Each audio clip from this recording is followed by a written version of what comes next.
Could you imagine one of the most prominent prophets to make a statement and encouraging people to worship idols? That doesn't sound right. Yet that seems what happened. And let me tell you soon the details. But first, chapter 100, thanking Hashem for the miracles that we see constantly and praying for the ultimate one. Mizmor lesoida hariu ladinoi kol haaretz. Ivdu es adenu b'simcha boi lefanav b'nona duka adenu elhim hu asanu v'lo nafna ame v'tzom arisai. Boi yisharu b'soida chatzroise b'sila hoida revachu shmoi ki toiv adinoi le'lom chazdoi v'yadoi v'dore munasoi. Let's give some tzedakah, as we just said, together with the prayers for the ultimate good for everyone. Now, what am I talking about? So, this past Shabbos, in the Haftorah, is the story of Elijah Bahar Carmel. Elijah on the Mount of Carmel. What happened? Achav, king, gathered all the Jewish people near the Mount Carmel. And Eliyahu challenges them. Said, I'm the only prophet, the only just prophet. Everybody else have become worshippers of Baal. Whatever type of idol it is. Baal, not Baal. I'm not talking either about baseball, football, etc., etc., which isn't an idol for itself, but that's another subject.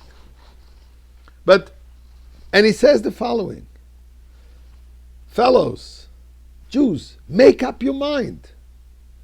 Either you follow God, or you go and follow Baal, but you can't have it both ways. And then he says, here's a challenge.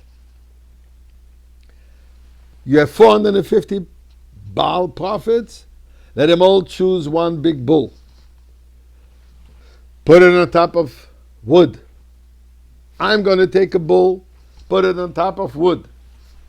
And we'll see which God will send the fire down from heaven and consume that bull. And then we'll know who is right. People said that's a great idea. But before we continue with the rest of the story, let's just start understanding. He uses the words, Im Lashem Lashem, Im Hashem ha'elokim lechu acharov. If God is God, follow him. V'im Baal, and if the Baal is the right God, lechu acharov, go after him. How can Elijah even pronounce such a word? As if there is a question? I would expect Elijah to say, follow God and stop going after this nonsense. Now, the rest of the story is what happened.